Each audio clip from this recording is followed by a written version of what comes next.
La mayor parte de los objetos que nos rodean, en el trabajo, en el hogar o en las actividades de ocio, son o están hechos de plástico. ¿Qué propiedades y características tienen estos materiales para ser utilizados en aplicaciones tan diferentes y haber llegado a sustituir a otros materiales tradicionales? Los plásticos son materiales muy ligeros, resistentes a la acción de los agentes atmosféricos, químicamente inertes y atractivos por los colores que llevan incorporados. Pero la propiedad más importante que presentan es la de poder ser moldeados de manera rápida y precisa en formas geométricas complicadas y con propiedades definidas. Además, son baratos.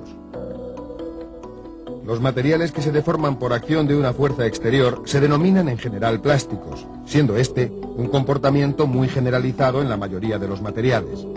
No obstante, hoy se conocen como plásticos al conjunto de materiales polímeros aditivados, denominación usada desde el comienzo de la utilización de los mismos, dada la elevada plasticidad que presentaban frente a los demás materiales convencionales.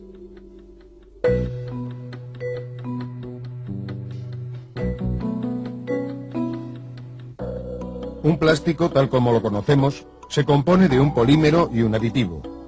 Un polímero tiene naturaleza orgánica, es decir, está constituido fundamentalmente por átomos de carbono e hidrógeno. En ocasiones también oxígeno, nitrógeno, azufre y silicio. Estos elementos se enlazan formando largas cadenas como consecuencia de la capacidad que tiene el átomo de carbono para unirse consigo mismo un gran número de veces. Se forman de esta manera moléculas de tamaño gigante denominadas macromoléculas y tienen las características de estar formadas por la repetición de una determinada agrupación de átomos, denominada monómero, un gran número de veces. Por eso también se llaman polímeros. Un polímero se asemeja a un collar en el que las cuentas son los monómeros. Los monómeros pueden enlazarse de varias maneras, formando cadenas lineales, formando cadenas con ramificaciones, formando cadenas entrecruzadas.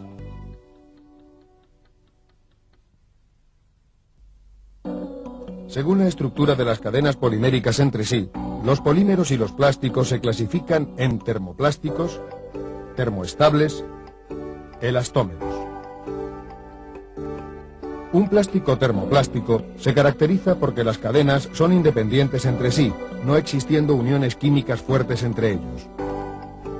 Las moléculas pueden desplazarse unas sobre otras cuando se las somete a fuerzas mecánicas exteriores o cuando aumenta la temperatura. Los termoplásticos, al calentarlos, pueden moldearse repetidas veces, cambiando la forma, por lo que son materiales reciclables. Los plásticos que presentan las cadenas unidas entre sí se denominan termoestables o termofijos, ya que no modifican su forma por mucho que se les someta a altas temperaturas. Es más, antes llegan a descomponerse. El hecho de tener unidas las cadenas por puntos fijos reduce la movilidad de las mismas, no pudiendo fluir, por lo que mantienen su forma. Según sea la frecuencia de las uniones entre las cadenas, densidad de nudos, se forman materiales con propiedades diferentes. Así, los que presentan una densidad de nudos alta, como los anteriores, son materiales muy rígidos, mientras que los que presentan baja densidad de nudos son materiales muy flexibles y elásticos, como los cauchos.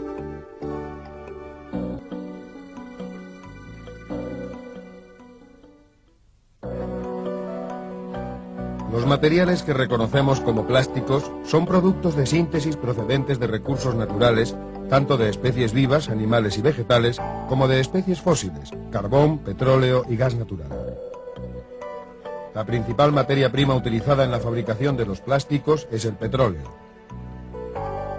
El petróleo está formado por una mezcla de hidrocarburos de tamaño y forma variable, acompañados por otros productos que poseen en la molécula elementos diferentes de carbono e hidrógeno.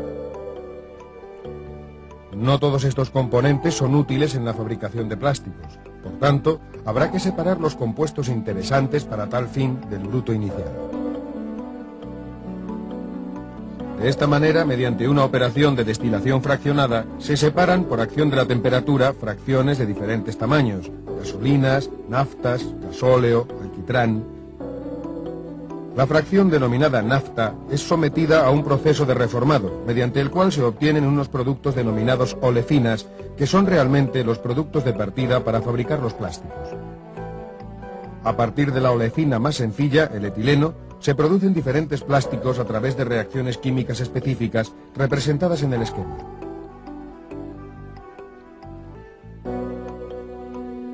Del petróleo se utiliza solamente el 4% para la fabricación de plásticos.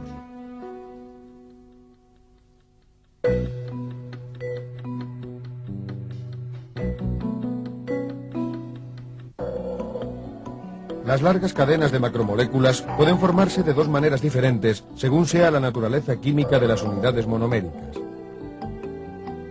Cuando el o los monómeros son olecinas, la formación de la cadena transcurre mediante una reacción de polimerización por adición, es decir, se rompe el doble enlace del monómero por acción de un iniciador, creando otros reactivos sobre los átomos que soportan el doble enlace, uniéndose en cadena unos con otros.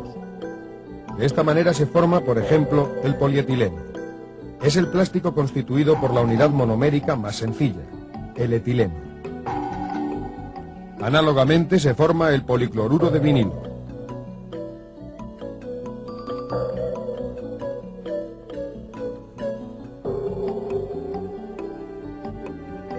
Y también, entre otros, el poliestireno.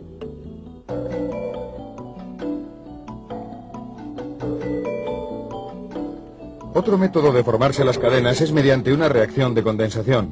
Al unirse dos monómeros, se pierde una molécula de tamaño pequeño, en este caso agua, formándose una poliamida que comercialmente se conoce como nylon 6,6. De esta misma manera se obtienen los poliésteres, resinas fenólicas. Una vez obtenido el polímero, se le incorporan diferentes aditivos como plastificantes, estabilizantes, antioxidantes, colorantes, etc., para mejorar sus propiedades y favorecer el procesado, aumentando la estabilidad del producto fabricado. Este preparado, polímero más aditivo en forma de granos, se denomina granza.